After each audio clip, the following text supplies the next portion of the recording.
The rhythm of a typical Monday evening in midtown Manhattan was violently disrupted yesterday, July 28, 2025. Around 6:30 p.m., a time when the city's pulse usually slows as workers head home, chaos erupted within the glass and steel lobby of 345 Park Avenue.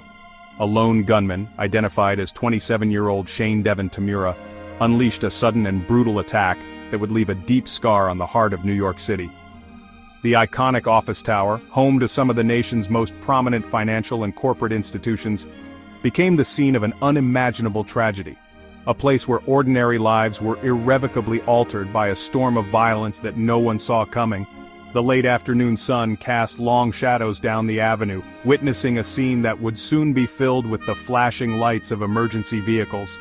The initial moments of the attack were swift and devastating. Tamura, armed with an M4 rifle and a revolver, entered the building with a clear, albeit mistaken, objective. He began his assault in the lobby, a space designed for brief greetings and quiet departures, now transformed into a battlefield. The sound of gunfire echoed through the cavernous hall, replacing the usual hum of evening security routines and late departing employees. Panic ensued as people scrambled for safety, their minds struggling to process the horror unfolding before them. This was not a scene from a movie. It was a real-life nightmare playing out in one of the city's most recognizable addresses, a place meant to symbolize commerce and ambition, not bloodshed and despair.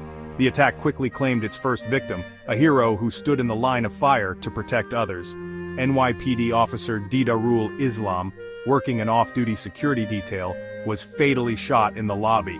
He represented the first line of defense, a guardian of the peace whose life was tragically cut short while performing his duty. The gunman continued his rampage, killing two more individuals in the lobby, a 46-year-old man and a 27-year-old woman, before proceeding further into the building. Their identities, like their final moments, were caught in the crossfire of a gunman's rage. The lobby, a gateway to the towering floors above, became a memorial to shattered lives and the suddenness with which normalcy can be obliterated. From the lobby, Tamura made his way to an elevator, but a fatal error in his planning led him not to his intended target, but to the 33rd floor. This floor houses the offices of Rudin Management, a separate entity from the National Football League he sought to attack. There, his violent spree claimed another life before he ultimately turned the gun on himself. The entire event, from the first shot to the last, plunged the building and the surrounding neighborhood into a state of lockdown and fear. What began as just another Monday concluded as one of the darkest days in the building's history, leaving a community and a city to grapple with the profound sense of loss and the haunting questions left in the wake of such a senseless act. The perpetrator of this horrific act was Shane Devin Tamura, a 27-year-old man from Las Vegas whose journey to New York City was fueled by a distorted sense of grievance and severe mental distress. Investigations into his background quickly revealed a man teetering on the edge. Las Vegas police confirmed that Tamura had a documented history of mental health crises, having been placed on emergency holds twice in recent years, once in 2022 and again in 2024. Despite these clear warning signs, he was able to legally possess a concealed carry permit and the high-powered weapons he used in the attack. His path from Nevada to New York was a solitary one, a grim pilgrimage tracked by police from Colorado through the Midwest, culminating in his arrival just hours before the shooting. At the core of Tamura's motive was a deeply personal and misguided vendetta against the National Football League. A note discovered by investigators outlined his intent to target the NFL's offices, which are located on floors 5 through 8 of the 345 Park Avenue building. In the note, he claimed to be suffering from chronic traumatic encephalopathy, or CTE, a degenerative brain disease found in athletes with a history of repeated head trauma. He blamed the league for what he perceived as its neglect of players' mental and physical health. It appears he saw himself as a martyr for a cause, tragically channeling his pain and confusion into a violent crusade that was both horrific and ultimately misdirected. The tragic irony of the attack lies in a simple mistake that compounded the senselessness of his actions. According to Mayor Eric Adams, Tamura took the wrong elevator. Instead of ascending to the NFL's headquarters, he found himself on the 33rd floor, home to Rudin Management. This crucial error meant that the victims he targeted in the building's upper floors had no connection whatsoever to the organization he held responsible for his suffering. His rage, so specific in his own mind, was unleashed upon innocent people who were simply in the wrong place at the wrong time. This detail underscores the chaotic and irrational nature of the violence, a mission that was not only morally bankrupt but also factually flawed from the start. The contents of Tamura's car, a black BMW parked nearby, provided further insight into his premeditated plan. Police discovered an open rifle case, another revolver, a significant amount of ammunition, and various medications. This arsenal suggests he was prepared for a prolonged and deadly confrontation, a final, desperate act broadcast to the world. His story is a deeply troubling portrait of a man falling through the cracks of the mental health care system, whose personal turmoil spiraled into a public catastrophe. It serves as a stark reminder of the devastating consequences when profound mental health issues intersect with easy access to deadly weapons, leaving a trail of destruction that can never be undone.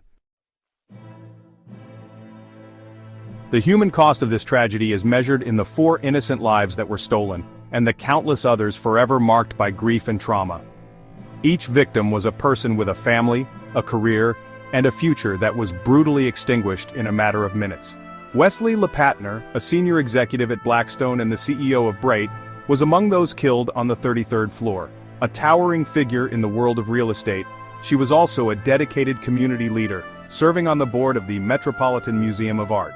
Her loss is not just a private sorrow for her husband and 2 children, but a public one for the city she served. Blackstone described it as the worst day in its history, a testament to the profound impact she had on her colleagues and her field. In the lobby, the first to fall was a man who dedicated his life to protecting others. NYPD officer Didarul Islam, 36, was a husband and a father of 2, with a 3rd child on the way. Assigned to the 47th precinct in the Bronx, he was working an off-duty security detail, a common practice for officers seeking to provide extra support for their families.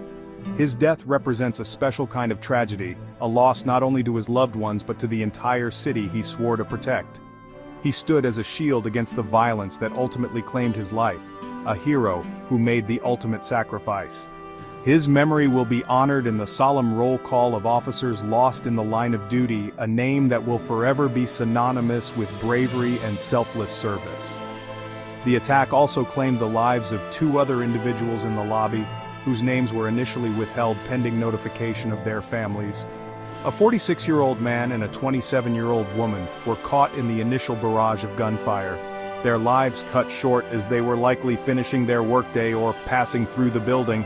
They are not just statistics in a news report, they were individuals with their own stories, hopes, and dreams. Their sudden absence leaves a void in the lives of their families and friends, a painful reminder of the random cruelty of the attack.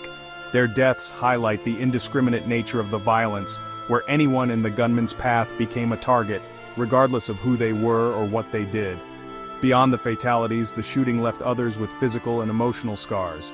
The NFL confirmed that one of its employees was among the injured, a person who was fortunate to survive but will carry the memory of that day forever. For every person physically harmed, there are hundreds more who witnessed the horror or feared for their lives, employees who will now walk into their workplace with a sense of trepidation. The ripple effects of this trauma will extend far beyond the walls of 345 Park Avenue, touching families, colleagues, and an entire community. The stories of the victims, both those who were lost and those who survived, must be at the center of our memory of this event, reminding us of the preciousness of the lives that were so violently interrupted.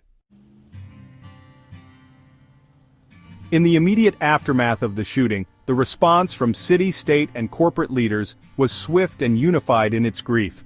New York Governor Kathy Hochul ordered all state flags to be flown at half-staff, a solemn tribute to the lives lost and a visual symbol of a state in mourning. She, along with Mayor Eric Adams, spoke of the need to address the twin scourges of gun violence and mental illness, calling for stronger gun laws and better support systems to prevent such tragedies from happening again. Their words echoed a sentiment felt across the city: sorrow must be followed by action. The investigation, now being treated as a lone wolf attack, continues as police piece together the final days of the shooter's life to understand what could have been done differently. The corporations housed within 345 Park Avenue have also been forced to confront this new and terrible reality. The NFL, the intended target of the attack, announced that it would immediately implement additional security measures for the building, a necessary step to reassure its employees and visitors. Blackstone, reeling from the loss of its esteemed executive Wesley Lepatner, is providing grief counseling and support for its staff. These institutional responses are crucial, but they also highlight a grim truth about modern American life. Workplaces must now plan for the unthinkable. The building at 345 Park Avenue, once a symbol of corporate power, now stands as a monument to a security breach that had the most tragic of consequences.